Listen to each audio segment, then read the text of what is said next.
Hi, this is Adam Eliyahu Berkowitz of Israel 365 News. I'm here with Dr. Mordechai Kedar. He's an expert on Arabic and Islamic affairs. Am I getting that correct? You're a senior lecturer in Arabic culture at Bar Ilan, and you were 25 years in IDF military intelligence, where you specialized in Islamic. I'm on pension, so I'm not a lecturer anymore. Yet I'm a researcher. I can't imagine you being a total pensioner. I'm sure you keep you very, very busy. And there's a story that I think that is being underreported. Everyone is talking about the protests in Iran, the popular protests, and everyone's focusing on the angle about hijab. The protests are to allow women to go without the hijab. It's against the morality police. They tragically killed a young woman in custody for wearing what they deemed inappropriate clothes. However, there were images of them tearing down street signs in Tehran, including one street sign which was the street was called Philistine, and they were stomping on it and showing anger. And then I found out that in May there were protests because of the economy, and the Iranian protesters were marching down the street chanting "Death to Palestine." And I was very surprised to see that there's an anti-Palestinian element. And so I'd like to ask Dr. Kedar about it. And I think you'll agree with me after he explains that the implications for Israel and the entire Middle East are huge. So, Dr. Kedar, could you explain to me why is there anger in Iran? Everyone's talking about the hijab, but what is the anger against the Palestinians in Iran? Well, don't forget that the regime, which is overwhelmingly hated in Iran, is in bed with the Palestinians, especially with Hamas, and more of this with the Islamic Jihad. And being in bed doesn't mean that they're only a political support. It means they support them with money, with weapons, ammunition, equipment. So the Iranians are outraged because they live, in very dire straits, from the economic point of view, and the country pours these amounts of money on the Palestinians. So people are angry because of this. Because we have a problem here. What do you need to sponsor the problems of the Palestinians? Why should you take our money and give it to the Palestinians? And this is actually what stems behind the whole thing. So if the protests are successful, and there is a government change, and I'm old enough to remember the Iranian Revolution, when overnight Iran changed from a rather modern Western country into an Islamic nightmare, really, in which the people suffered. If this happens, what do you think are the implications for let's focus on Israel. What would be the implications for Israel if the regime falls? Well, just to correct you a little bit, it did not happen overnight. What happened in Iran in those days, in 1978, late 78, is a long series of demonstrations, more or less what you see today, which were accelerated every week. And the amount of people who came in these waves of violence against the regime and the Shah, the people were more and more and more and more.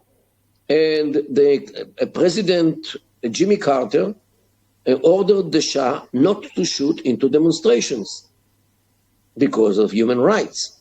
So, thanks to Jimmy Carter and his human rights agenda, what the Iranians suffered is from something which is way much worse than the Shah. Means the Ayatollahs which took over because Jimmy Carter was clueless about the Middle East and about Iran and about the dangers and about the alternatives to the Shah. So this is what really happened. It didn't happen overnight. Well, What we this need to do- this also is not happening overnight. The protests have been No doubt, ongoing. these protests are already for years. Just to remind you, a very big wave of violence, which was in 2009, means 13 years ago, after the elections were stolen and Ahmadinejad was re-elected, after all the polls showed that Kerubi or Musawi are going to win, yet they failed only because the regime wanted them to fail. And you know, something what Stalin once said, it doesn't matter who votes. What matters is who counts the votes. And since the Ayatollahs are counting the votes, they decided that Mahmoud Ahmadinejad will be a president for the second term. So people burst into the street, and the regime dispersed them with the killing of hundreds of people. So and since then it happened time and again. But what I think is that every wave of demonstrations is more powerful than the previous ones. And this is what actually gives me the optimism that sometime a wave will come and the regime will not survive, even if they survive this time. Not only this, the time difference or the time intervals between the rounds of demonstrations are shortened and shorter every time. Once it was every couple of years, today it's almost every year. And I think recently it's every half a year.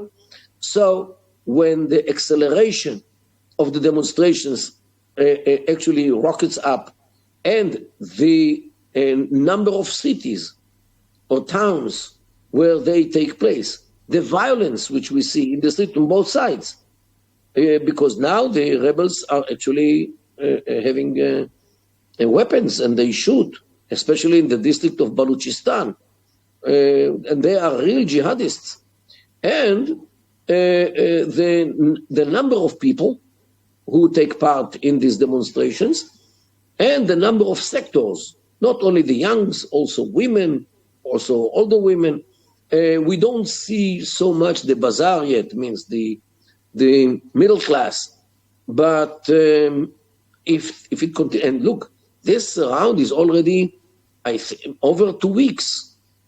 Every single day since Actually, I think it's 3 weeks. Masa Amini was murdered by the regime.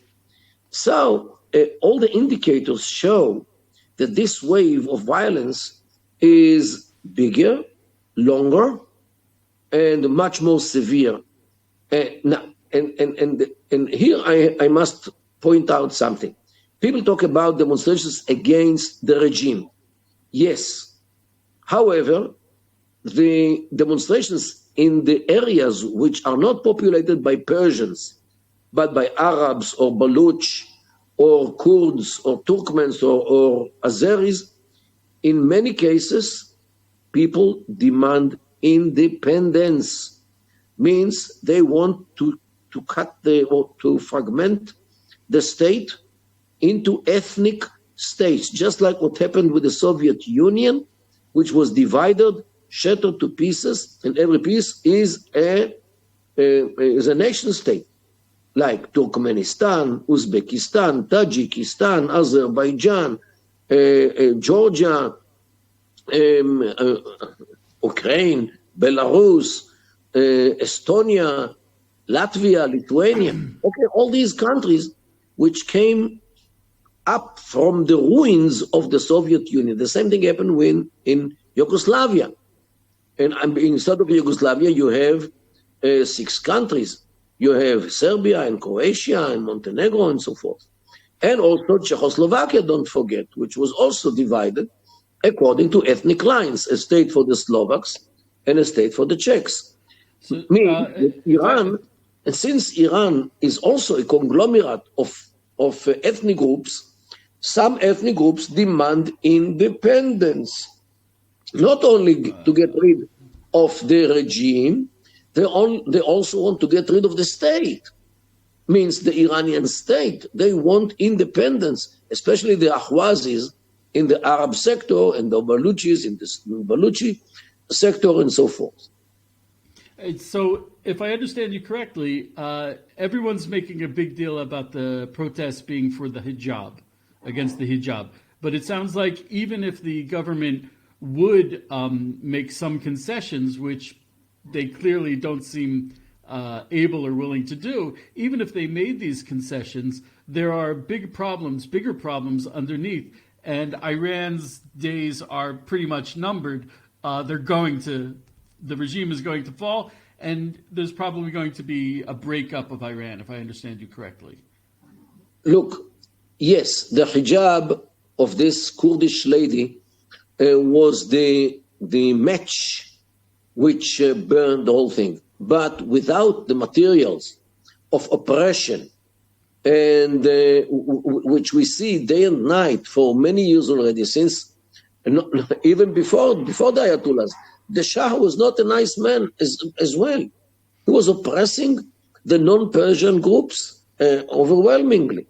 So the important point in what happened is that the lady which was shot dead by the police was a Kurdish lady. She was not a Persian. She was Kurdish. So those Kurds who started the demonstrations, they did it because of both reasons. First, that she was murdered because of the issue with the hijab, and because she is a Kurdish lady who is hated by the regime. And also probably the reaction was from the Kurds who were saying, you can't shoot our people. Of course, it's a mixed feelings. The gender issue and the national issue, which play together, no doubt. The thing that really, you said something to me, and my imagination tends to run away, but I don't think I was too far off.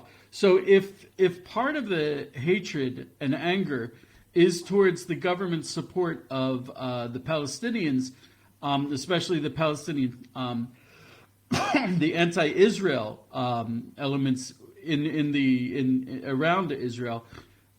So if there's a regime change, that's going to stop. There's going to the faucet is going to be shut down, and there's the funding of Iranian proxy militias in the region is going to be cut down. Again, Eliyahu, just like what happened with the Soviet Union.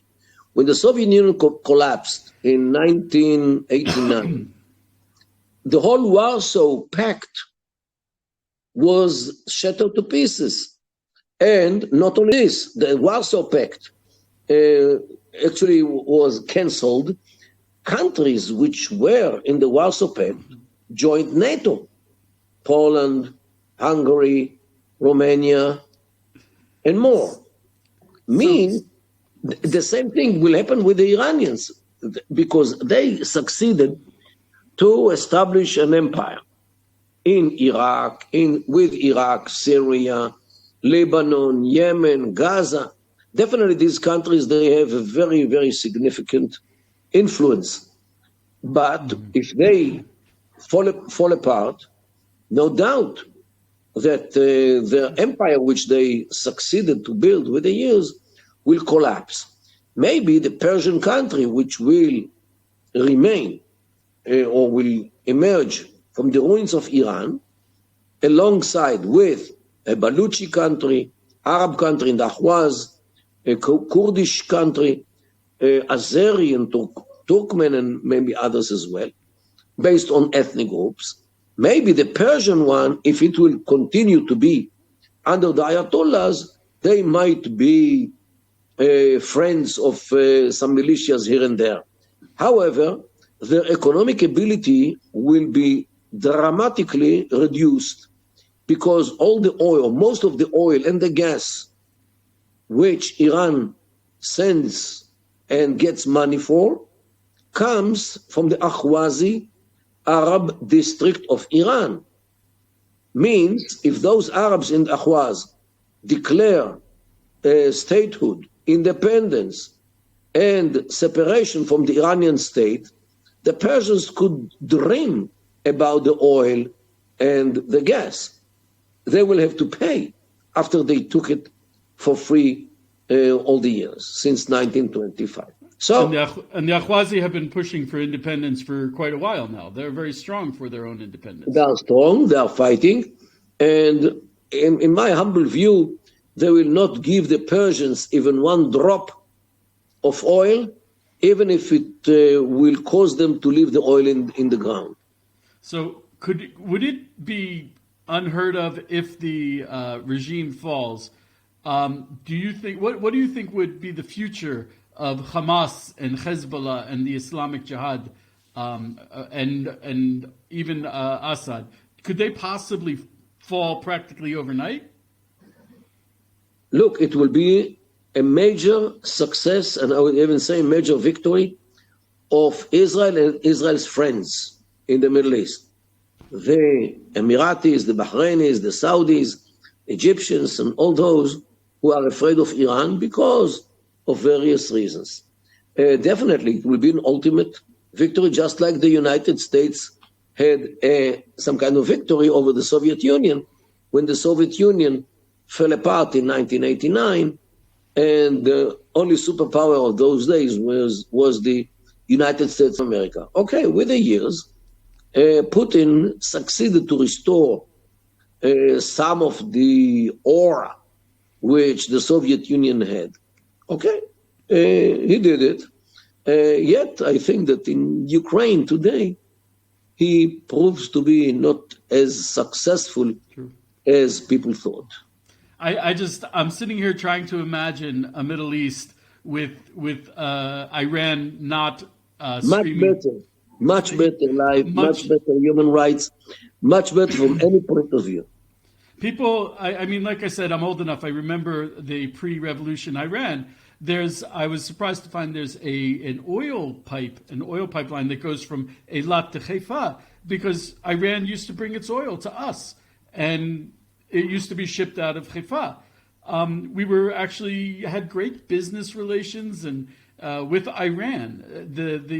The hatred of Israel is not built into the genes of the Iranians, and that would be a totally new Middle East. No doubt. This is why I call upon my Israeli friends, whoever has any access to the government, to try to convince them, in addition to the government's activities against the nuclear program of the Iranians, we should also work on dividing Iran. And there are all kinds of ways how to do it. Oh, dividing Iran sounds so negative. Let's say we should work to support the Iranians who are looking for their independence. That would be the best. Yes. Okay, so Dr. Kedar, I don't want to take up too much of your time. I think that what you've presented is it's an amazing image of what could be if there is a regime change as a result of these protests. Thank you so much for your time. Thank you for inviting me to this very, very high pulpit, and stay in touch.